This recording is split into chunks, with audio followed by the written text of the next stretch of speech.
The air inside the cantina was thick with smoke and the smell of alcohol from 100 different worlds. Dim lights flickered across tables where dangerous beings sat and made deals that would never be spoken of in civilized space. This place was called Terminus Point, a space station floating at the very edge of known territory. Here the laws of governments and empires meant nothing. Here, mercenaries came to find work and criminals came to hide from their past. At the long metal bar sat a creature that made even the bravest souls look away. Zarthok was his name, and he was a Krelian warrior of the old blood. He stood 7 feet tall when he rose to his full height. 4 powerful arms extended from his massive torso, each one capable of crushing steel. His body was covered in natural armor that grew from his skin like the shell of some ancient insect. It was dark green and scarred from countless battles. His face was angular and fierce, with black eyes that seemed to look right through a person's soul. Scars covered every visible part of Zarthok's body. Each scar told a story of survival. There was the deep groove across his chest from a plasma blade on the moon of Tarthos.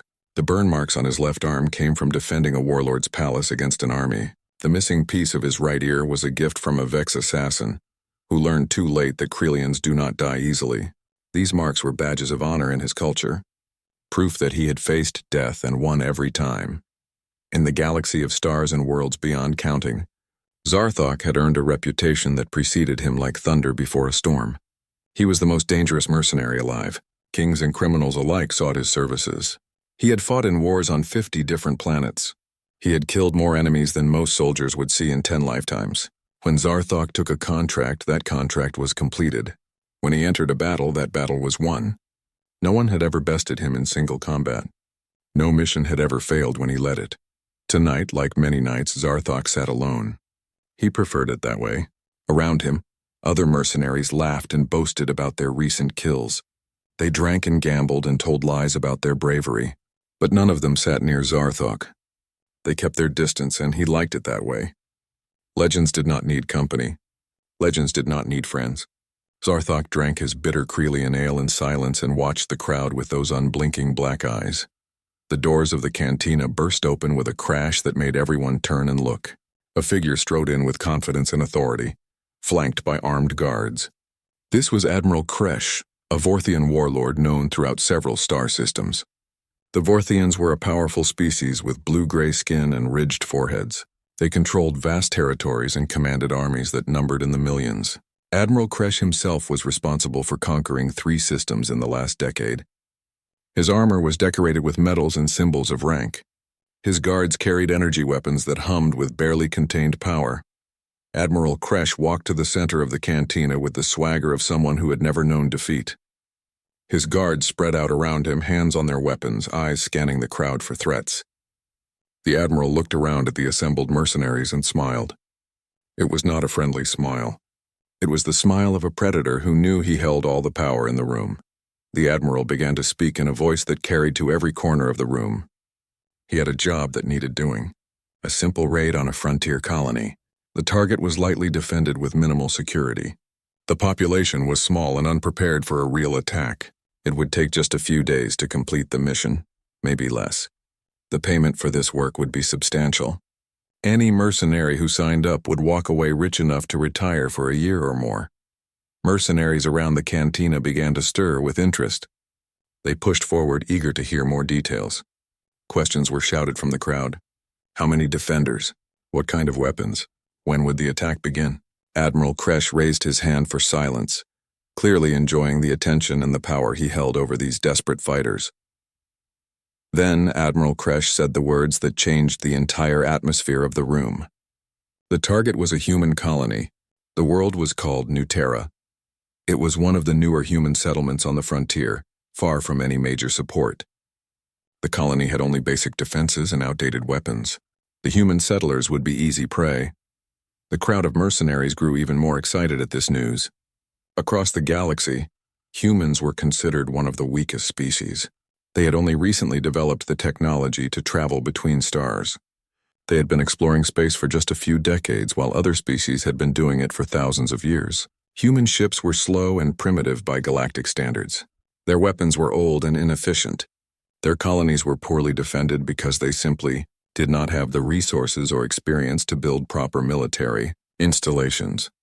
Many species in the galaxy looked at humans as soft creatures who had no business being among the stars. They were small and weak physically. They had no natural armor or claws. They could not survive in harsh environments without special equipment. To most mercenaries, raiding a human colony was considered the easiest money possible. It was the kind of job you took when you wanted a vacation with pay. But at the bar, something unexpected happened. Zarthok set down his drink with a sound that echoed in the sudden quiet. He stood up slowly, unfolding his massive frame to its full intimidating height. All four of his arms crossed over his broad chest in a gesture that every warrior in the room recognized as refusal. The movement caught Admiral Kresh's attention immediately. The Admiral's smile grew wider when he saw who had stood up. Everyone in the cantina knew that if Zarthok joined a mission, success was guaranteed. His presence alone would intimidate the enemy. His skills would ensure quick victory. Admiral Kresh walked toward the legendary mercenary with the confidence of someone who thought the deal was already done. Admiral Kresh offered Zarthok double the normal payment. He promised glory and honor. He described how simple this mission would be, how they would sweep through the human colony like a storm through paper. The humans would either run away in terror or surrender immediately. They always did. It would be the easiest job Zarthok had ever taken, and the most profitable. Zarthok looked at Admiral Kresh for a long, silent moment. The cantina had gone completely quiet. Everyone was watching this exchange between two of the most powerful beings in the room. Then Zarthok spoke one word that shocked every person present. The word was no. The smile faded from Admiral Kresh's face like water evaporating in a desert. He asked why. He offered triple the payment. He questioned whether the great Zarthok was actually afraid of a simple colony raid against weak humans. A few mercenaries in the crowd laughed nervously at the suggestion that the most dangerous warrior in the galaxy could be afraid of anything. Zarthok's black eyes grew even darker, if that was possible. When he spoke, his voice was low and serious, carrying a weight that made the nervous laughter die instantly. He said it was not fear. It was wisdom gained through painful experience. He would not fight humans. He would not raid their colonies. He would not even consider taking money to harm them. And if Admiral Kresh had any intelligence at all, he would abandon this foolish plan and find a different target. The cantina erupted into noise and confusion. Mercenaries could not believe what they were hearing. The most feared warrior in known space was refusing easy money because the target was human. It made no sense at all. Humans were soft, weak creatures with fragile bodies. They had no natural weapons or armor. They were barely capable of defending themselves. What could possibly make Zarthok refuse to fight them? Admiral Kresh's face turned red with anger and embarrassment. In front of all these mercenaries, he had been refused by the warrior he most wanted to recruit. His pride was wounded. He began to mock Zarthok loudly, calling him old and weak. He said the great mercenary had clearly lost his courage and his edge. He laughed and declared that if Zarthok was too scared to fight humans, then perhaps all the stories about him were just lies. Zarthok moved with a speed that shocked everyone who witnessed it. One moment he was standing at the bar. The next moment he had Admiral Kresh lifted off the ground with one powerful arm wrapped around the Admiral's throat. The Vorthian's guards immediately raised their weapons, but they froze when they saw that Zarthok's other three hands already held guns pointed directly at them. The legendary mercenary had drawn three weapons faster than the eye could follow. The mercenary's voice was quiet, but every word was heard clearly throughout the silent cantina. He told Admiral Kresh that he was not afraid. Zarthok had fought creatures that would make the Vorthian wet himself in terror. He had killed monsters that ate beings like Kresh for breakfast. He had survived battles that would have destroyed entire armies. Fear was not something Zarthok felt anymore, but he had also fought humans. He had seen what they were truly capable of when pushed to their limits. He had watched them accomplish impossible things through sheer determination and refusal to accept defeat. He had witnessed them turn crushing losses into stunning victories simply because they would not give up. Most importantly, he had learned a truth that the rest of the galaxy had not yet fully understood. Zarthok's memory carried him back through 20 years of battles and blood to a time when he was younger and believed himself to be truly invincible. Back then, every scar on his body was proof of his superiority. He had never lost a fight. He had never failed to complete a contract. He thought there was nothing in the entire vast galaxy that could defeat him, or even slow him down. Pride filled his chest then. the kind of pride that comes before a terrible fall. In those days, Zarthok worked for an organization known simply as the Syndicate. They were one of the most powerful criminal groups in several star systems. The Syndicate made their fortune through illegal trade, theft, extortion, and violence. They had thousands of soldiers and hundreds of ships at their command. When the Syndicate wanted something, they took it by force. Nobody could stop them because they were too strong, too rich, and too connected. Governments feared them. Pirates respected them. Common people hid when they arrived. The leader of Zarthok's division was a creature named Vexlar. He was cruel beyond measure and enjoyed causing pain to others. Vexlar had killed his own soldiers for making small mistakes or for displeasing him in minor ways. Everyone under his command lived in fear of his sudden rages. But Vexlar feared nobody and nothing. He believed the entire galaxy existed for him to take whatever he desired. His arrogance knew no limits. One morning, Vexlar called together his best warriors. He had discovered a new target that would bring the Syndicate enormous profit, with minimal risk.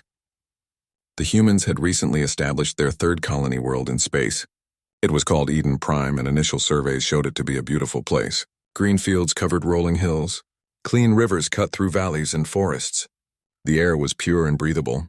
The humans had chosen this world specifically to grow food for their other colonies that had less suitable farming conditions. But Eden Prime had almost no military defenses. According to Syndicate intelligence, only a few hundred soldiers protected the entire colony. Their weapons were outdated models from Earth that would barely scratch modern armor. Their ships were slow cargo vessels with light defensive guns attached as afterthoughts. The colony had no energy shields protecting it. No heavy artillery emplacements. No backup forces stationed nearby. To someone like Vexlar, it looked like the perfect target for a raid. Vexlar laughed as he laid out his plan to his gathered warriors. The Syndicate would attack with 5 warships carrying 2,000 trained soldiers. The humans would see this overwhelming force approaching and would immediately surrender to save their lives. If they were stupid enough to resist, the battle would be over within a few hours at most. The Syndicate would strip the colony of everything valuable and leave. It would be simple, quick, and extremely profitable. Everyone involved would become rich. Zarthok was given command of one of the assault teams. He felt excited about this mission in a way he had not felt in years. He had never fought humans before. Everything he had heard suggested they were weak and easy to frighten. Their bodies were fragile compared to most galactic species. They had no natural weapons like claws or poison. They could not survive harsh environments without protective equipment. This raid would be an easy way to earn good money and add another victory to his already impressive record. At the Syndicate fleet arrived at Eden Prime in the early hours of morning when the colony would be least prepared. The planet hung below them in space, green and blue and beautiful. Small farms dotted the landscape in organized patterns. A modest town sat in the center of the main settlement area, with buildings constructed from local materials and imported supplies. Everything looked peaceful and completely unaware of the danger descending from above. Vexlar opened a communication channel to the colony and sent his demand for immediate surrender. He gave the humans exactly 10 minutes to respond and comply. He fully expected them to give up without any fight at all. Instead, a woman's voice came over the communication system. She spoke with a calm clarity that suggested no fear whatsoever. The woman identified herself as Commander Helen Carter, the leader of Eden Prime's defense forces. She told Vexlar in clear terms that the colonists of Eden Prime would not surrender their homes. She advised him to turn his ships around and leave immediately, or face the consequences of his actions. Then she terminated the communication without waiting for his reply. Vexlar and his command staff burst into laughter. A few hundred human defenders were threatening 2,000 veteran Syndicate soldiers. It was beyond ridiculous. The audacity of this Commander Carter amused them greatly. Vexlar ordered the attack to begin immediately. He wanted to teach these humans a lesson about their place in the galaxy. The initial phase of the battle proceeded exactly according to the Syndicate's plans. Their warships opened fire on the colony's outer defensive positions. The small human gun emplacements tried to fight back, but their weapons were simply too weak to penetrate Syndicate shields. Dropships full of soldiers descended toward the surface while human defenders retreated from the outlying areas toward the town center.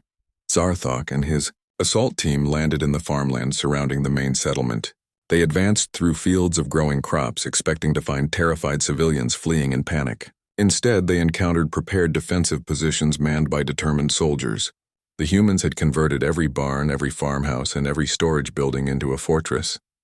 They had established overlapping fields of fire and prepared fallback positions. The fighting began, and at first it seemed like a normal battle. The human weapons were indeed weak compared to Syndicate armor and shields.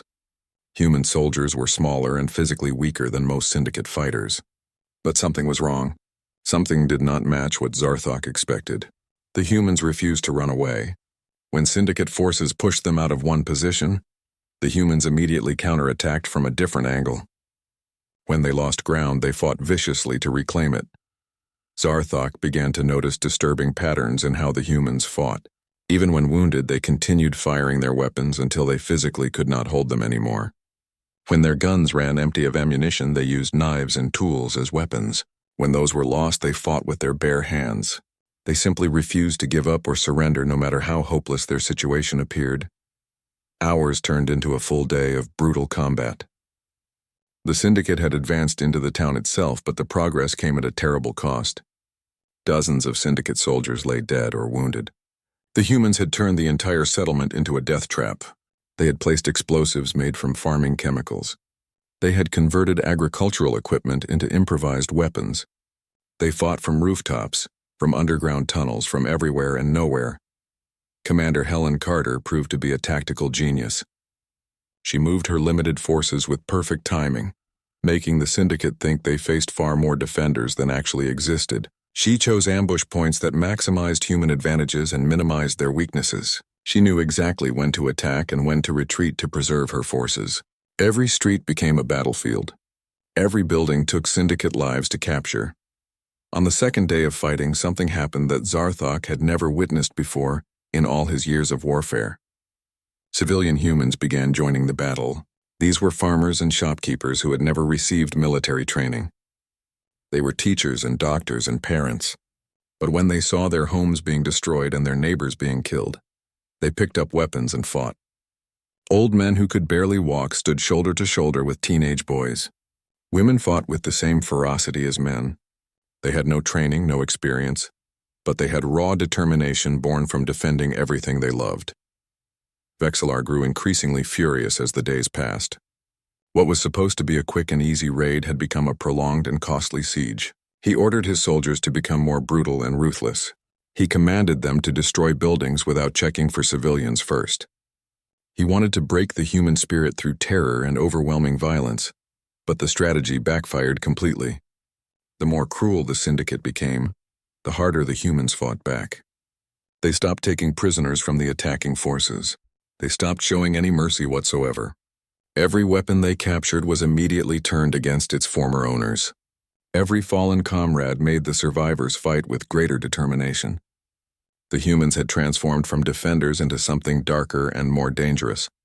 By the 5th day of the siege, Zarthok's unit managed to corner a group of human defenders inside a medical facility. Among the trapped humans was a man named Dr. Paul Gibson. He was not a soldier at all. He was a physician who treated sick and injured people. But even with Syndicate forces surrounding the building and demanding surrender, Dr. Gibson refused to abandon his patients. Vexillar arrived at the scene personally to deal with this last pocket of resistance. He gave orders to destroy the entire medical building with everyone inside. Zarthok prepared to follow these orders as he always did, but something made him pause and look through the windows of the facility before firing. Inside, he could see Dr. Gibson moving calmly between wounded soldiers, bandaging injuries and offering water. 3 months passed after the fall of Eden Prime. During that time, the Syndicate worked tirelessly to transform the captured human colony into an impregnable military fortress. They brought in heavy weapons from their arsenals across multiple systems. They constructed massive defensive shields that could withstand orbital bombardment. They installed gun platforms in orbit around the planet that could destroy entire fleets. They stationed thousands of their most experienced soldiers on the surface and in the surrounding space.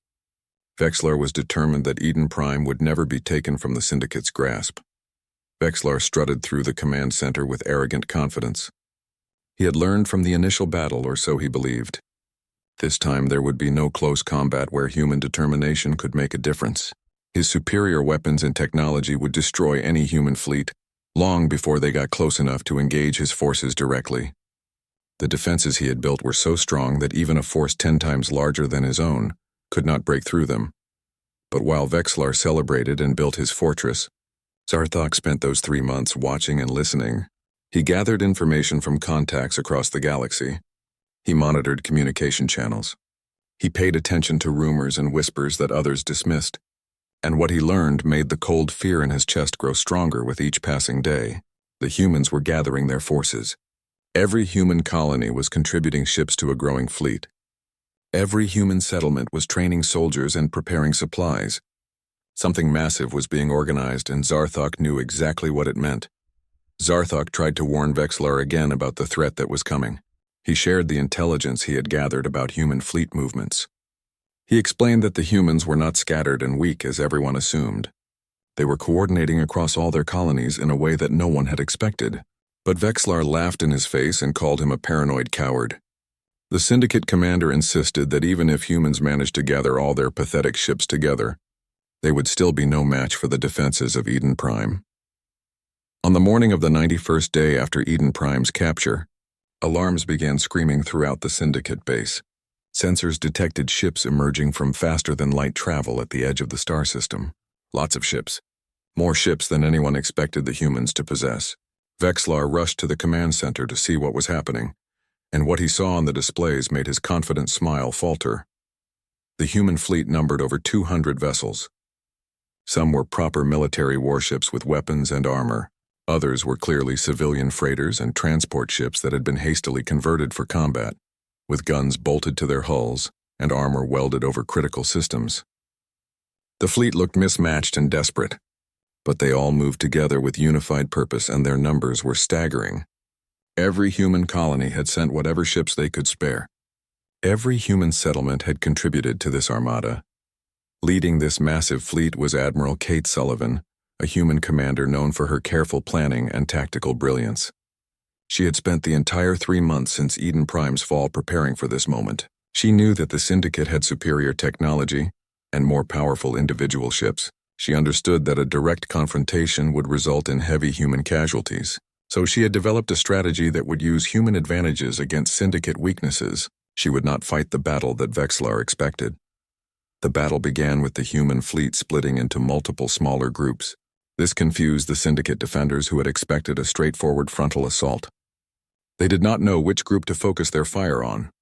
Admiral Sullivan used this confusion to maneuver her ships into advantageous positions while the Syndicate fleet wasted time and ammunition chasing what turned out to be decoys and feints. The Syndicate had better weapons and stronger shields on their ships.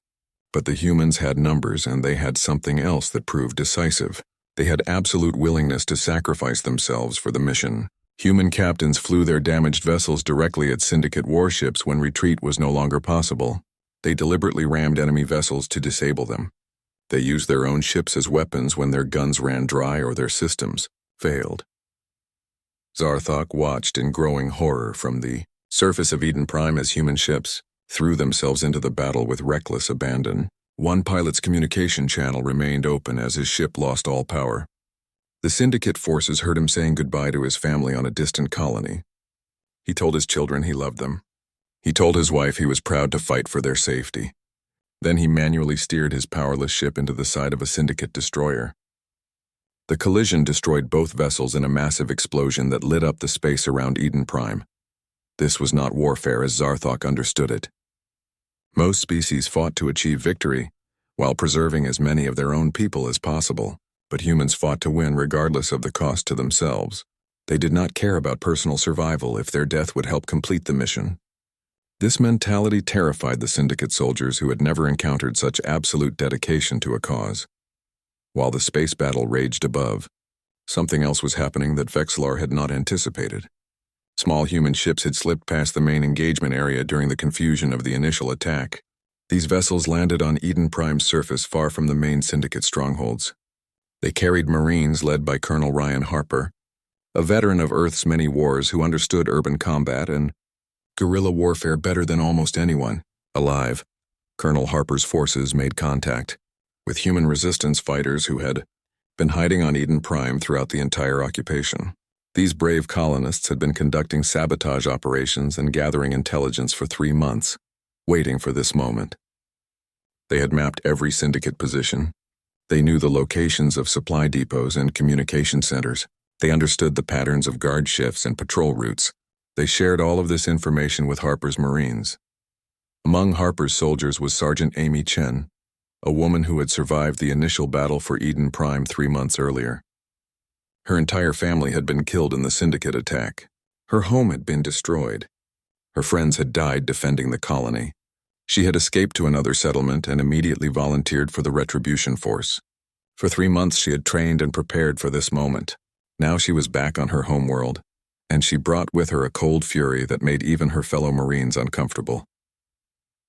Sergeant Chen led her squad through the ruins of neighborhoods she had once known.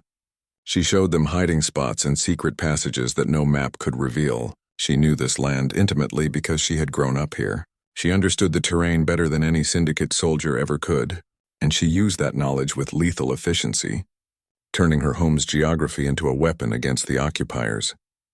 The human ground forces moved with precision and discipline that shocked the syndicate defenders. These were not the desperate colonists from 3 months ago. These were trained soldiers who had studied the previous battle and learned from it. They did not waste ammunition on ineffective attacks. They chose their targets carefully. They coordinated their movements perfectly. They fought like professionals who had been doing this their entire lives. In space, Admiral Sullivan revealed the secret weapon that would turn the tide of the battle decisively. During the 3 months of preparation, human engineers had captured some syndicate technology from various skirmishes and raids across the frontier. They had studied these systems intensively. They had learned how syndicate shields and weapons functioned. Then they had designed countermeasures specifically tailored to defeat those systems. Human creativity and adaptability had transformed enemy advantages into liabilities. Chief Engineer Marcus Webb had been the mastermind behind these technological developments. He was a genius who understood alien technology better than most aliens understood it themselves. He had spent countless sleepless hours analyzing syndicate systems, finding their weaknesses and developing weapons to exploit those weaknesses. Now his creations proved their worth as human ships, began destroying syndicate vessels with shocking efficiency. The orbital defense platforms that Vexlar had, installed so carefully, began falling one by one. Human ships worked in coordinated groups to overwhelm each platform's defenses. They accepted casualties to achieve their objectives. They kept pressing forward no matter how many ships they lost. Slowly but inevitably, the humans gained control of the space surrounding Eden Prime. On the surface, Colonel Harper's Marines reached the medical facility where Dr. Paul Gibson had died 3 months earlier. Sergeant Chen personally led the assault on that building.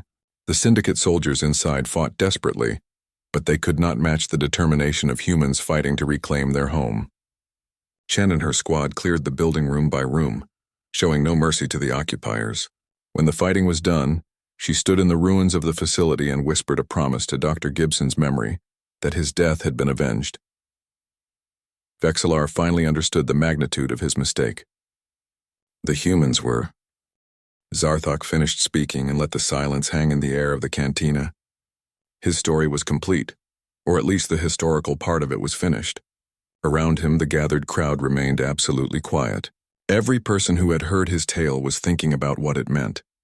The greatest mercenary in the galaxy had just confessed his deepest fear and explained why he would never take a contract against humans, regardless of how much money was offered Jake. Morrison leaned back in his chair and looked at Zarthok with new understanding written across his face. The human freighter captain had never heard the complete story of Eden Prime before. He knew about the battle from history lessons in school, but those lessons had focused on the bravery of the defenders. They had not included the perspective of the attacking forces or what they had experienced.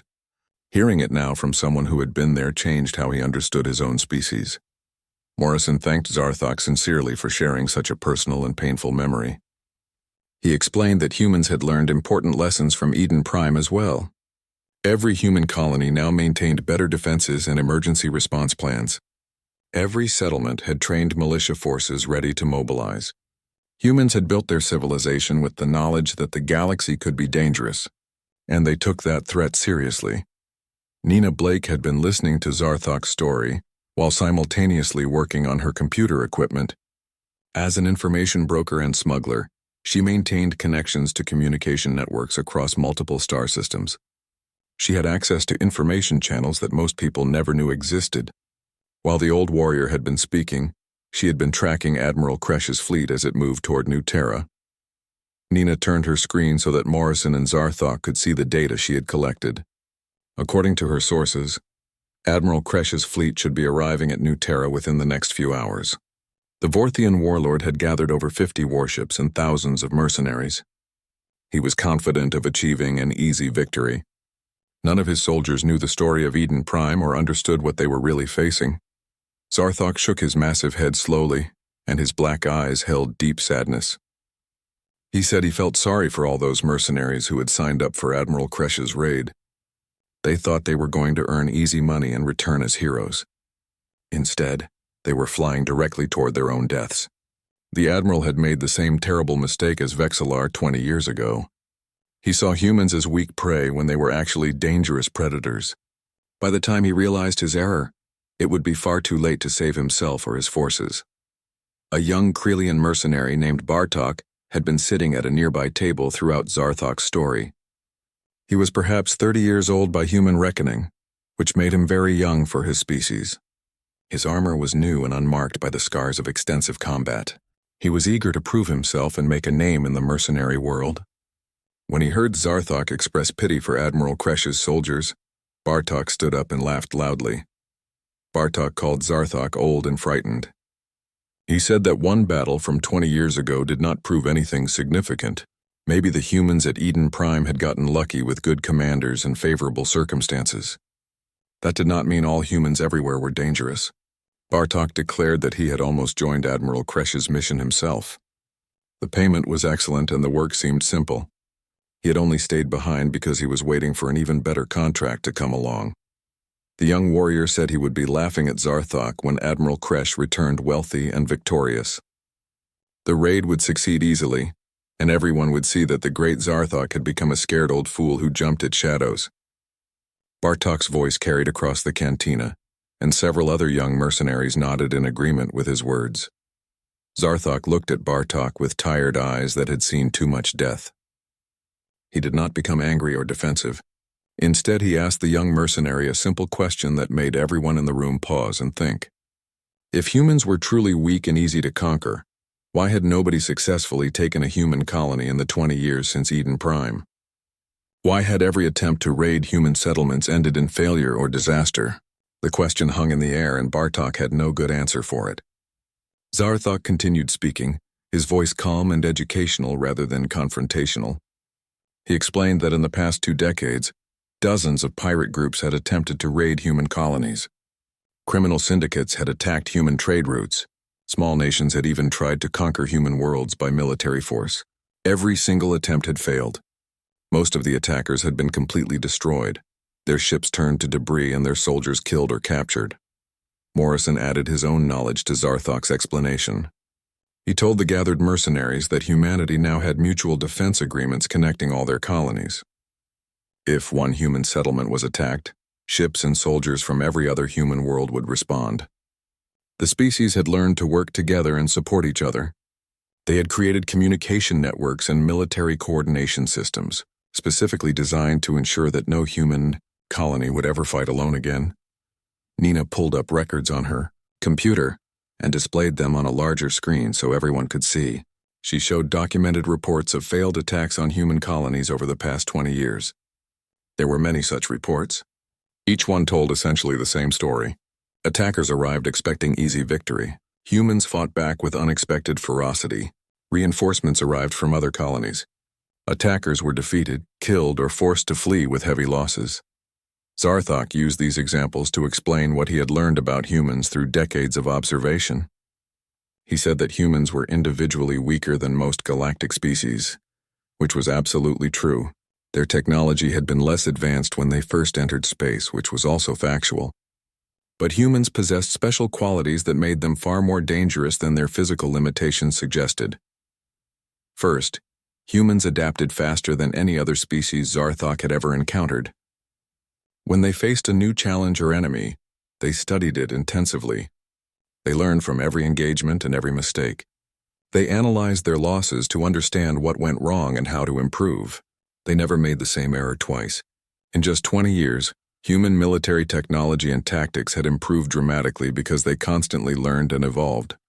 Second, humans possessed determination that bordered on the supernatural. When they committed to achieving something, they continued trying until they succeeded or died in the attempt. Other species might abandon difficult objectives after suffering casualties. Humans pushed forward through pain and loss. They found ways around obstacles that seemed impossible. This made them unpredictable and extremely dangerous opponents because they simply would not quit. Third, and perhaps most importantly, humans remembered. They held grudges across years and even across generations. They recorded the names of those who wronged them. They taught their children about past injustices. If someone attacked humans today, the response might not come immediately. Humans might spend years gathering strength and planning their revenge. But eventually that response would come. They would hunt their enemies across star systems and through decades if necessary. Time and distance meant nothing to human revenge. A human woman entered the cantina at that moment, interrupting the discussion. She moved with the careful awareness of someone who worked in dangerous places and understood threats instinctively. This was Selena Wright, an information broker who specialized in acquiring and selling secrets. She had contacts throughout the galaxy and often knew about events before official news channels reported them. Selena walked directly to where Morrison and Nina sat with Zarthok. Her face showed urgency. She had just received important news through her network of informants. Her contacts had intercepted military communications from the New Terra star system. Admiral Kresh's fleet had arrived and was currently engaging the human colony's defenses. Bartok jumped to his feet excitedly and demanded to hear more details immediately. Selena checked her data streams and read from her portable computer. The initial reports coming from the battle zone indicated that Admiral Kresh's fleet had achieved tactical surprise. Human defensive ships were apparently retreating. Several human vessels had been destroyed in the opening exchanges. The Vorthian warlord was already broadcasting victory messages. Bartok laughed loudly and pointed an accusing finger at Zarthok. He declared that the old mercenary had been completely wrong. Humans were losing the battle. They were running away just like everyone expected. All the frightening stories about human determination and revenge had been exaggerated lies. Admiral Kresh would return wealthy and famous, and Zarthok would be revealed as a coward who had lost his courage. But Zarthok did not look worried or upset by this news. His expression remained calm and knowing. He looked at Morrison and Nina, and both humans looked back at him with equally calm eyes. Something passed between them without words being spoken, a shared understanding that the other mercenaries in the cantina did not possess. Morrison spoke quietly but with absolute confidence. He explained that New Terra had some of the best defensive commanders in human space. Over the next several hours, information about the battle at New Terra began reaching Terminus Point in fragments and pieces. The story came together slowly like a puzzle being assembled one piece at a time. Traders who had been passing through nearby systems brought eyewitness accounts. Emergency signals were intercepted by station sensors. Encrypted messages between human colonies were partially decoded by skilled information brokers. Gradually, the full picture of what happened emerged, and it was both impressive and terrifying. The cantina filled with people wanting to hear every detail. Mercenaries who had been sleeping on their ships came to listen to the reports. Criminals paused their illegal business to pay attention. Station workers stopped by during their breaks. Even the usually aloof security officers stood at the back of the room. Everyone wanted to know what had happened to Admiral Kresh's supposedly invincible fleet. Nina Blake worked her communication equipment tirelessly, gathering data from every available source. Selena Wright shared information from her extensive network of contacts across the galaxy. Together, the two women constructed a detailed timeline of the battle. What they discovered amazed and frightened everyone who heard it. The humans had not just won. They had executed a perfect military operation that would be studied for years to come. Commander Lisa Grant had known about Admiral Kresh's plans for weeks before he even began gathering his fleet. Human intelligence networks had infiltrated his organization. They had intercepted his communications with mercenaries. They knew when he was recruiting soldiers. They knew how many ships he had gathered. They knew his intended route and his battle strategy. The humans had been aware of everything about the coming attack, before Admiral Kresh even departed for New Terra. Commander, Grant had used this advanced knowledge to prepare a trap so perfect that Admiral Kresh never had any chance of survival. She studied everything known about the Vorthian commander. She analyzed his previous battles and identified his patterns. She learned that he was aggressive and confident. He preferred pursuing retreating enemies. He enjoyed the chase and the feeling of overwhelming victory. Grant designed her entire strategy around exploiting these personality traits. When Admiral Kresh arrived at New Terra, he saw exactly what Commander Grant wanted him to see. Human ships that appeared to be civilian freighters panicking and trying to escape, defensive positions that looked weak and unprepared, a colony that seemed vulnerable and caught by surprise. Every detail had been carefully arranged to reinforce what the Admiral already believed about humans being easy prey. Admiral Kresh took the bait completely and perfectly. He ordered his fleet to split into smaller squadrons to pursue different groups of fleeing ships. He wanted to capture as many vessels as possible to maximize his profit from the raid. His careful formations dissolved as individual captains chased their assigned targets. The fleet that had entered the system as a unified force became scattered across a wide area of space. This was precisely what Commander Grant had wanted and planned for. The human ships led Admiral Kresh's scattered squadrons into a region of space filled with old satellites, destroyed ships from previous battles, and floating debris. This area made sensor readings less accurate and created numerous blind spots where things could hide undetected. Grant had chosen this location weeks earlier, and had been preparing it ever since. The debris field was not natural. It was a carefully constructed killing ground. Hidden throughout the debris field were 3 full-sized human battleships.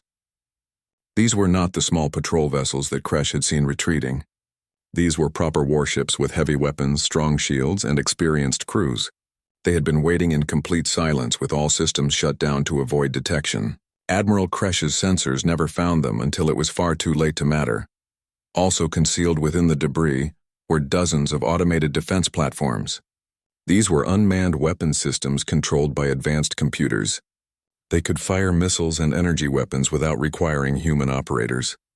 Chief Engineer Marcus Webb had designed them specifically for this battle, using technology that humans had developed by capturing and improving upon alien systems. When Admiral Kresh's fleet was fully committed to the pursuit and completely scattered across the debris field, Commander Grant gave the signal that ended the battle before it truly began. The 3 hidden battleships powered up simultaneously and opened fire with all weapons. The automated platforms activated and launched swarms of missiles. The supposedly fleeing human ships stopped running and turned to attack. In an instant, Admiral Kresh found himself completely surrounded by enemies. The Vorthian commander tried desperately to regroup his scattered forces. He sent urgent orders for all ships to return to a central formation. But his vessels were too far apart and too engaged with human attackers. They could not disengage safely. They could not support each other. The humans had divided Admiral Kresh's superior force into small groups, and were now destroying each group separately before they could reunite. It was military strategy executed to perfection. The battleships were commanded by Captain Greg Harrison aboard the vessel called Indomitable. Harrison was a combat veteran with more than 10 years of experience fighting pirates and raiders. He understood how to coordinate multiple ships and concentrate their fire for maximum effectiveness. Under his skilled direction, the human fleet moved like parts of a single organism, supporting each other and covering weaknesses. But superior tactics and technology alone did not win this battle. Once again, human determination and willingness to sacrifice proved decisive. When Admiral Kresh's elite boarding troops managed to breach the hull of the Indomitable, Captain Harrison and his crew fought them in brutal close combat. The Vorthian soldiers were physically larger and stronger. They had better armor and more powerful weapons. But the human crew fought for their ship and their home with absolute determination. The human defenders used every advantage available to them. They sealed sections of the ship to trap enemy boarders inside. They vented atmosphere from corridors to suffocate invaders.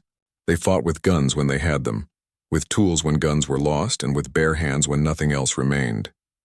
Even when the bridge was breached and Captain Harrison took a serious wound, He continued commanding the defense from his damaged station. Throughout the entire fleet, similar scenes played out on every human vessel that was boarded. Crews fought with the same spirit that had been displayed at Eden Prime 20 years earlier. But now that spirit was combined with better training, better weapons, and better coordination. The humans had learned from their past battles. They had prepared for this moment. They demonstrated what trained and determined humans could accomplish when they worked together. The battle lasted 4 hours from the moment the trap was sprung until the last Vorthian ship was destroyed. 4 hours from start to finish. Admiral Kresh's entire fleet of over 50 ships was turned into floating wreckage. Thousands of mercenaries and Vorthian soldiers died in the vacuum of space.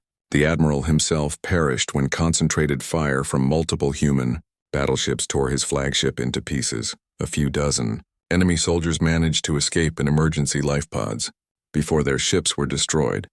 Human rescue vessels picked up these survivors quickly and provided immediate medical treatment. This surprised many of the rescued mercenaries who had expected to be executed or left to die in space. Instead, humans treated their injuries, gave them food and water, and held them in comfortable detention facilities. After a few days, Commander Grant released all the surviving mercenaries. She gave them transportation to neutral stations and sent them on their way with a message. They were to tell everyone they met exactly what happened at New Terra. They were to describe how Admiral Kresh's fleet had been destroyed. They were to explain that attacking human colonies brought only death and defeat. Most importantly, they were to spread the word that humanity would defend its homes with total commitment and show mercy only to those who left them in peace. As this information spread through the cantina on Terminus Point, the reactions were mixed but universally strong. Some people were shocked by the scale of the human victory. Others were frightened by how efficiently humans had destroyed what had seemed like an overwhelming attacking force. But everyone understood the fundamental message that had been sent. The galaxy had just received another clear lesson about humanity, and this time there could be no doubt or confusion about what it meant. Bartok sat in a corner table with his head in his hands. The young Krelian warrior had come within hours of joining Admiral Kresh's raid. Only a vague, uncomfortable feeling had made him hesitate and ultimately decide against signing the contract. If he had ignored that feeling, he would be dead now, floating frozen in the wreckage around New Terra. He looked at Zarthok with profound respect and gratitude. The legendary mercenary had tried to warn everyone, and those who listened had survived while those who ignored the warning had perished. Jake Morrison received a personal communication from Commander Grant shortly after the battle details became public. The message offered a substantial reward for any information about who had hired Admiral